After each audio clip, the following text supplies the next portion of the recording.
Good evening, everyone, and welcome to Got Writer's Block Live. Tonight, we have a very special episode because we are doing live content planning, the first time we've ever done that. And of course, I had to bring on my co-host, Crystal Wilson of BizWomen, because she knows a thing or two about content organizing and systemizing. So welcome, Crystal. Everyone you. give her a hello in the chat. Say hi.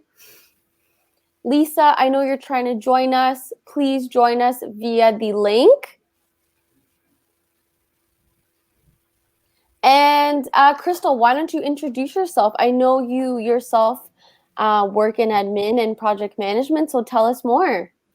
Yeah, thanks, Jess. I have a few businesses. One of them, as you mentioned, BizWomen. The other one has a focus on project management and administration for small businesses and for not-for-profit companies. So lots of things, organization related, planning, time management systems, all sort of things that kind of feed into this content organization and systems that we're talking about tonight.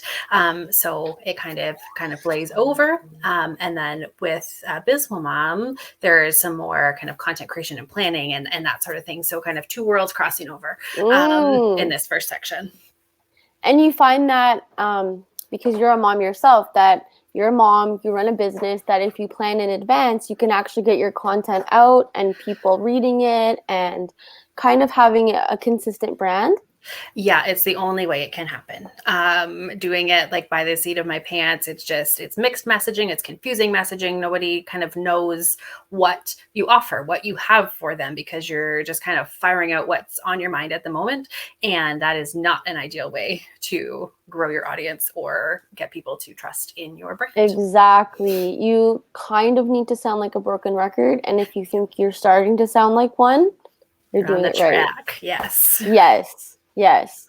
Okay, so as everyone knows, one lucky guest tonight is going to be chosen to do live content strategy with us. First, though, we're going to show you with Crystal how our content strategy quadrant works. So we're going to actually share my screen in a second and start brainstorming with Crystal some ideas. And if you have any additional ideas for her, feel free to throw them in the chat. Yes, please. And then once it's 7:15, we'll wrap up Crystals, and it's one chance for one lucky guest to pop their answers in. Oh, we have a guest here. Hi, Kevin. So nice to see you. What is your business? Please tell us.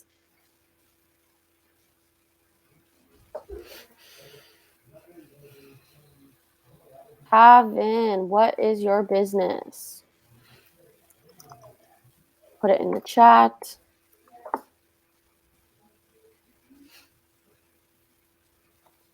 Perfect. Okay, so like we said, I'm going to share my screen now. And share screen. Sharing screen. Okay.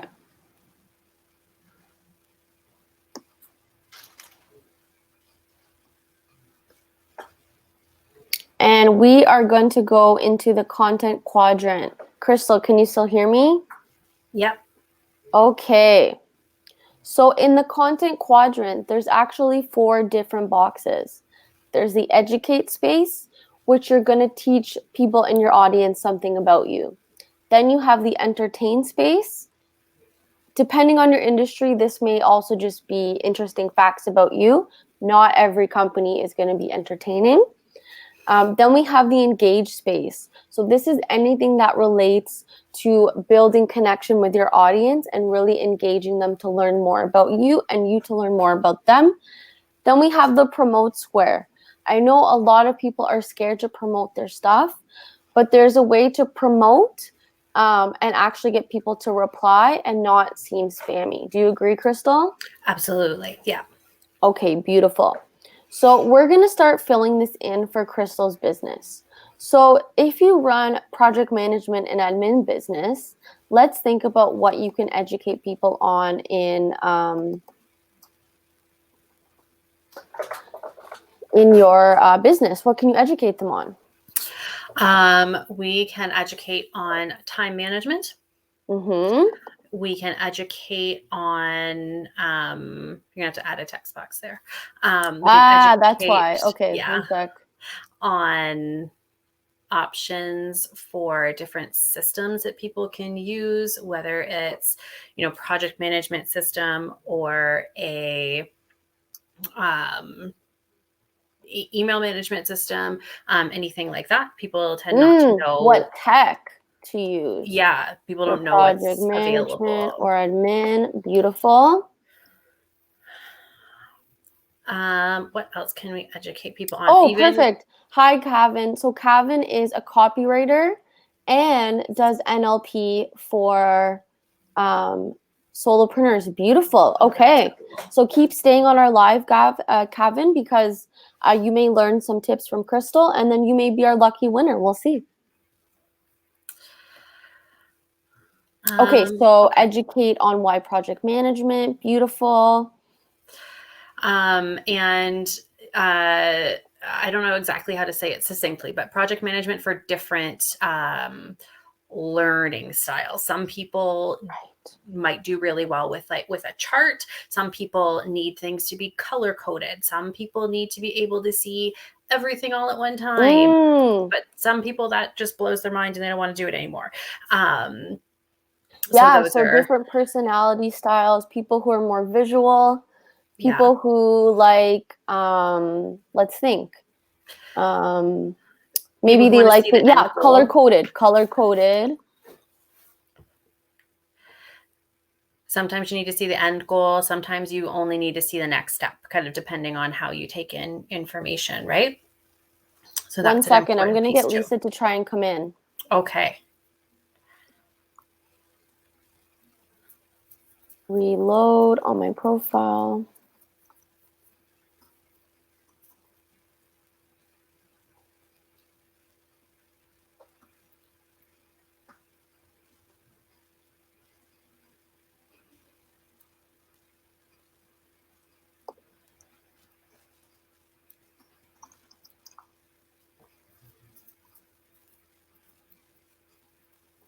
Okay, Lisa's trying to pop in. Hopefully she can come, having technical difficulties.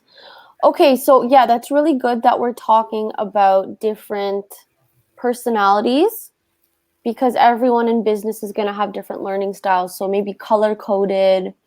They may prefer different systems because how they're laid out. Mm-hmm.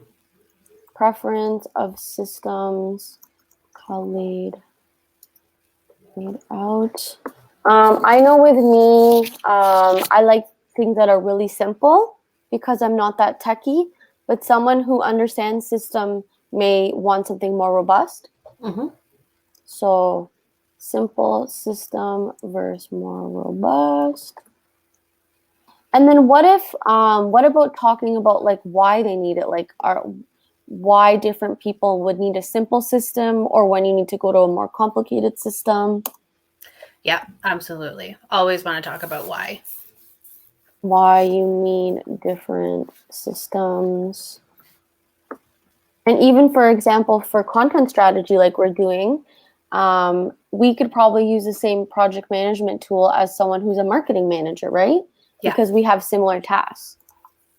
Yeah. Well, and yeah, if you pull that idea even further into, the marketing management systems there are, why does somebody choose Planoly over Tailwind over Hootsuite?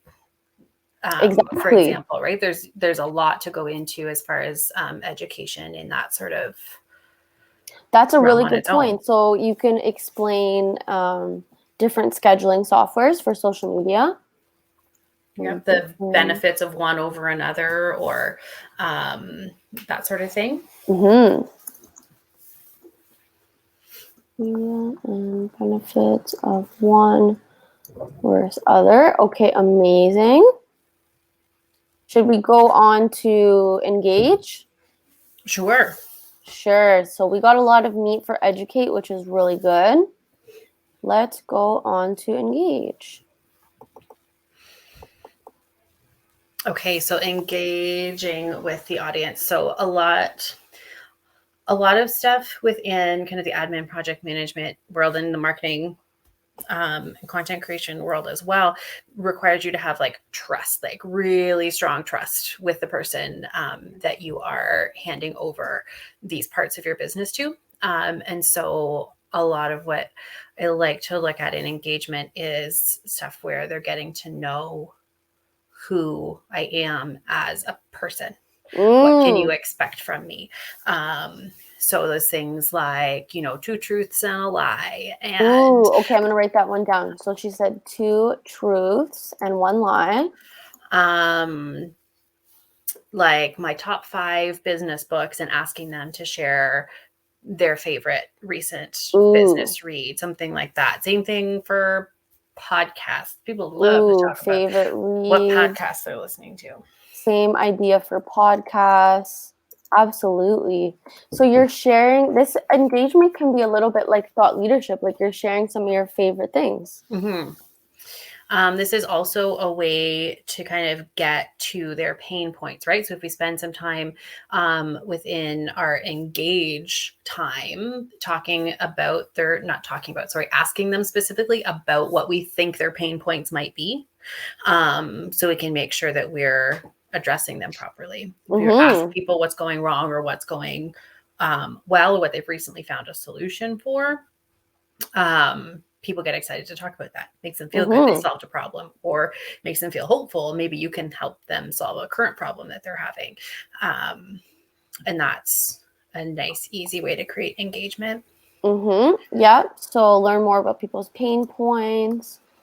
Ask them what drives them crazy and stresses them, right? What is it that keeps you up at night? Okay. Amazing. What about promote? So we both know that promote can be tricky, but you do have to tell people about what you're selling or they will never know and they can never know how to buy from you, right? Yeah, people can't buy from you if they don't know what the heck you have on offer. But you also want to be providing value at the same time. And so you are providing value in these other 3 quadrants, but you don't want to throw that out the window when you get to the promote quadrant either. So we have a promotion on right now for getting your email inbox decluttered, put together, not having 65,000 emails in there unread, whatever. And so, you know, if I'm promoting that, I want to also be providing some sort of value along with the promotion. So here's what we have to offer you. Here's a quick tip related to that, right? Explain the promo and a quick tip. That's really good. Beautiful. Something like testimonials is a good thing to use here too. If you've got a few quick, nice words somebody has said about your specific service, that's a means of promotion as well. Because then you boost credibility and trust. Yeah, somebody else says you can do this, not just you.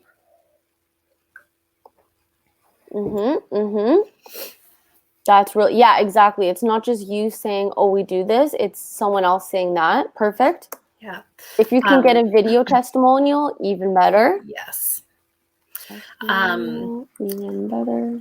Something that kind of doesn't feel as promoty, but that could fit in this quadrant could be like a day in the life of an admin project management person, because you're actively showing components of the services that you're providing, and that in itself is a promotion. How would you use storytelling to promote? Storytelling and promoting is kind of tricky to figure out, but once you do, so key. So drawing it back to, you know, kind of, I had this problem, then I did this, now I don't have that problem anymore, is kind of a key structure to base that around. So anytime we can do that, it's going to be really, really good. It makes you feel like you're kind of on the same playing field, and clearly shows that you have solved this problem before. So of course you can solve it for them. Absolutely. Okay. Last but not least, we have the entertain tab, which is totally possible for you because I feel like there's a lot of funny office situations, tech mishaps. Yeah. Even doing a reenactment of a Zoom call. Like there was that video that was going around kind of mid to early pandemic of like if a Zoom call happened, like if you actually applied a real life to a Zoom call and there was like people standing outside of the room trying to get in and people just talking over each other. So things like that, like making a joke about like the challenges that everybody that you would serve is having. It can also just being goofy, like show your personality. If you're a quirky person, be a quirky person on your social. So whether it's like a ridiculous thought that came into your head or a link to your favorite playlist at the moment, like that is engaging and entertaining. Anytime, like if we just scoot to Instagram brain for a second. Welcome, Lisa. She made it. She made it. That's exciting. Yay. Okay, keep going. If we scoot over into Instagram land, like you can take pretty much any trending sound and turn it into an entertaining reel. True. For something like admin or project management. Into reels, yes. Beautiful. Yeah. What about memes? Yes, love a good meme. And you don't even have to make that yourself. You can swipe that from somebody else. Give them credit, obviously. Of course, give credit. But you use things that are already there that are going to be relatable to your audience. Anything that's kind of hyperbolic of their situation. So anything you've identified as a pain point from that engagement work that you've done, you can either catastrophize it or something like that and turn that into an entertaining, whether it's like a text back and forth conversation or it's a short video content piece, anything like that. That's always. Oh, Lisa's saying loving reels at the moment. Yes, they're very popular. Fun, right? So fun. Okay, amazing. Kevin, do you use any of these techniques? Let us know in the chat. Okay. Calvin, you use these techniques. Okay, that's amazing. So what we want to do next, it's either going to be Calvin or Lisa. Calvin, are you here?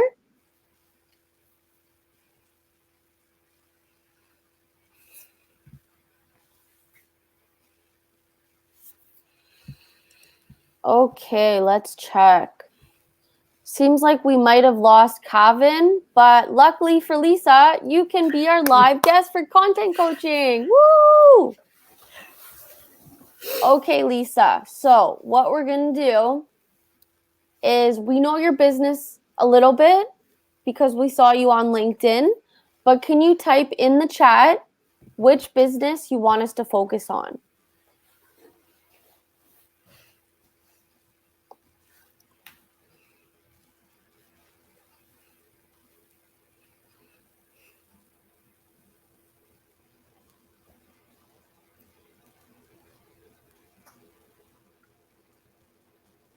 Let's see what she says.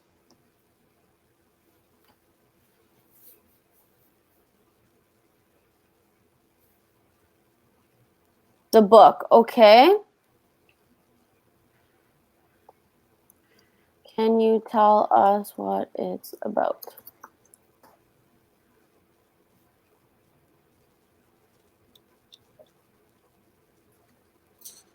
Exciting. I'm excited. Content and books. That's two of my favorite things. Oh, we have a win for Crystal. Yes. Yes. Lisa, please tell us about the book. What is it about? I will get the can ready. Uncover Your Light is about women's personal stories of resilience and hope. Amazing. Perfect. It's what we need right now. So what we're going to do is fill yours out now. So Crystal and I are going to work on this together for you. So 100, let's start with engage, because that's going to be really a big one for you, about resilience and hope for women.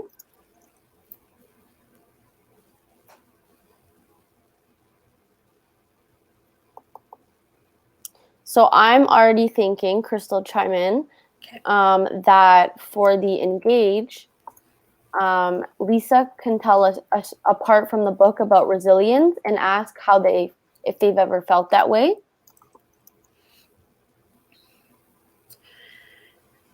Yeah, anything where you're going to be able to draw a parallel between your audience and the stories in the book is going to be great. So just taking a theme from the book even, and kind of asking people to either provide some insight on that theme, or where have they seen that theme showing up in their own journey. Things like that, where you can really draw them in and help them know that this book is for them. They're going to find something for themselves in it. That's really good. If there are other kind of similarly themed books, or books with a similar approach, it might be nice to throw out a, like, have you read this one, have you read that one, and share their thoughts about it, because then you get the opportunity to tag the author, the title, whatever, in that other book. And if it's a similar audience, you're then opening yourself up to that whole other group as well. Talk about other authors who you like, who have talked about these topics. Mm-hmm. And that's a really good point for collaboration over competition. Mm-hmm.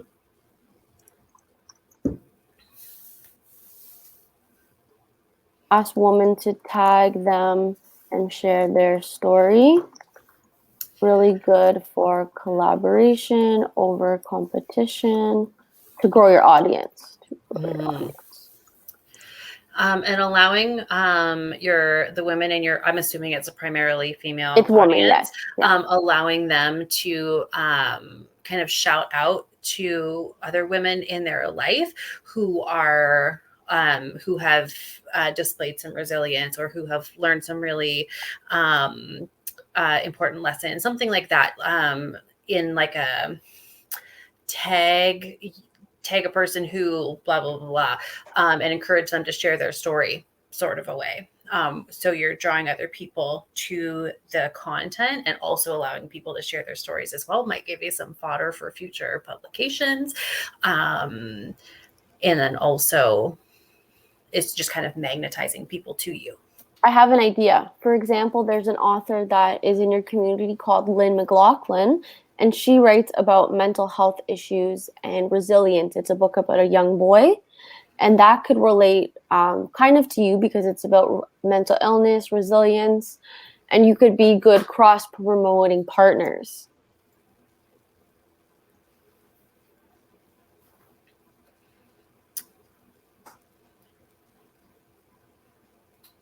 Okay, all woman. Okay. I like that. That's really good for engage. Okay. You could also, for promote, which kind of relates to engage, you could get them to tag a story that relates to the book, and whoever gets tagged will put in a draw to win a book. Tag a story that relates to the main character, and all people who tag your account get put into draw to win the book. Okay. Mm-hmm. Me, myself, I'll do anything to get in a draw for a free book. But I think Crystal might be your customer. I might be. Something like a timed giveaway. So if you purchase the book between this date and this date, you're going to get entered into a draw, like to get some urgency around it as well. Maybe partnering up with somebody around that. Maybe, International Women's Day is coming up soon. Mother's Day is coming up. So there's lots of opportunities for you to engage with other people who serve a similar target market, but maybe have a complementary offering rather than something that's similar to yours. Partner up it to could a even giveaway. be example book and candle giveaway. Book, cookie, candle. You could make like a Mother's Day box. And she put a good point in the chat, Crystal. She's saying that she has a volume 1 and a volume 2. So kind of she's asking how to use volume 1 to push volume 2. Love it. Excerpts from volume 1 that are going to give a good picture of what's in volume 2 for readers who've already gone through volume 1. That's going to remind them of whatever sort of emotional response they had to that initial read, and have them wanting to come back for volume 2. For folks that haven't read it, the excerpts are going to draw them in. If it's a fit for them, you're probably going to get 2 sales. So you're saying give the excerpts of book 1 to remind them and say, buy book 2? Yeah, like this is what we gave you in book 1. How did you feel when you read this part? Are you ready for more in volume 2? Something like that, using what content you already have from that first one, to kind of remind people of the emotional response that they had, and get them back in for volume 2. Yeah, when they read it, I like that. Even giving away a few copies of volume 1 as part of a giveaway, and of course collecting all those names on your email list and then sending them out the release dates and teasing them for absolutely. Crystal for and I are huge fans of email list and collecting emails. Email is not dead, and especially with books, it's good to send them teasers. So you can send teaser emails. You can send out free copies, and then ask people in exchange to promote. Ashley Reynard, I'll put her name in the chat later because I don't think I have access to do it right now. It is amazing at promoting books. Look at this. Lisa's speaking at International Women's Day Summit, and the organizer is promoting the book. You got it. So you are where your audience is. That's perfect. Yes, get the emotions. Yes, absolutely. Yeah. And people buy an emotion. So if your book's emotional, there you go. Yeah, people make decisions for books and smaller purchases like that totally with their feelings. Yeah, and she has a really good question that actually leads to us giving our worksheet. So Lisa's saying, how do we build an email list? Do I need to have a landing page? We would say absolutely. So as you can see in the chat right now, we're about to drop a link so you can actually get a blank copy of this content quadrant. And that is an excellent way to build an email list. So yes, a landing page is good. Another tip that I have is to have webinars, and then everyone who signs up for your webinar, you get their emails. So it's a quick way. Also, when you speak, have a freebie, and then the freebie, you need to put the email in to get something. So for your International Women's Day, definitely have a landing page for them. And even if you've gotten this far, you've released one volume, it's done well, and you haven't had an email list, that doesn't mean you don't need one. It doesn't mean it's too late to start. You're never too late to start. And this content that we're working through with you right now, these ideas, this doesn't have to be social media exclusively. You can take so many of these ideas and translate them over into your email marketing as well. So be thinking of that as well as you're going through the quadrants. What can you use in your social media, and what can you use in your email marketing? And like always be reusing content, of course. Absolutely.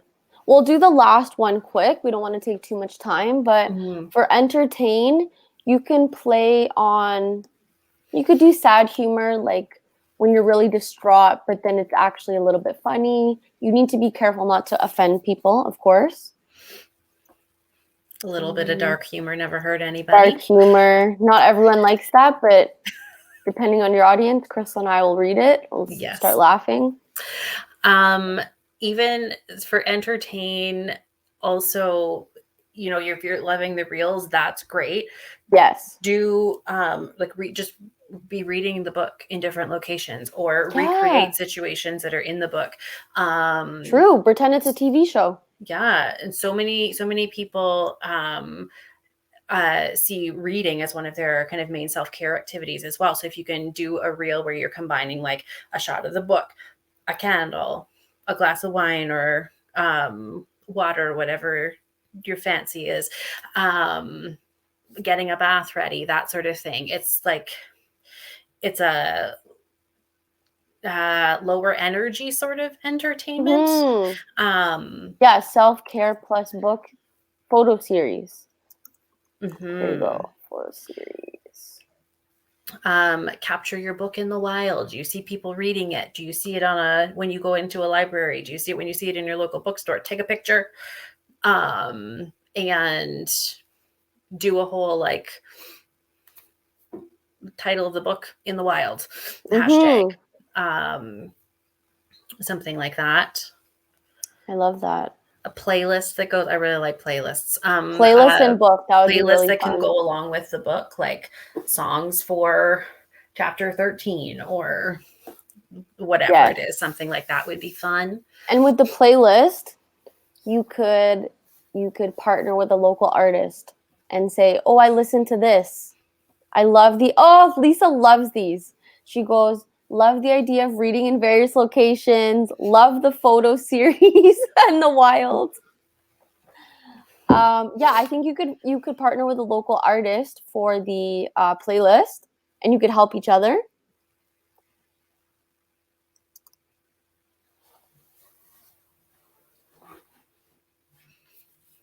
Yeah, I think these are. So Lisa's going to start doing the book in the wild. I think that's going to be so fun, Crystal. Yes. So what we're going to do, Lisa, is, can you put your email? Of course. So separately email me, or separately send me a message on LinkedIn with your email, and then I will send you the copy of this. And feel free to tag us, let us know what you use, and we'd love to see how you can make the content quadrant fill up your calendar of social media and email for months.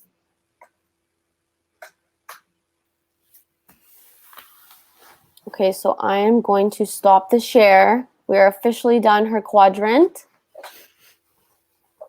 And for anyone else here, we're going to drop a link in the chat to actually get a blank copy of the quadrant.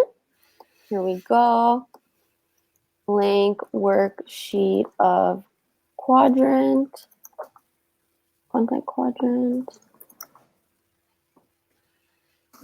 And so you can use that over and over and over again. The idea is you want to have a balance of those 4 quadrants in your content strategy. So that's your social media, your Pinterest, your email marketing, all of that stuff. You want to have a balance of those 4 categories within it, and this approach helps you to kind of sort things rather than having, you know, notes in 17 different journals and just your ideas as that have like come to you whenever. You can compile that all, organize it, and keep it, get it ready to create and schedule. Exactly. And what we want to let everyone know is that we are going to be running these either weekly or bi-weekly.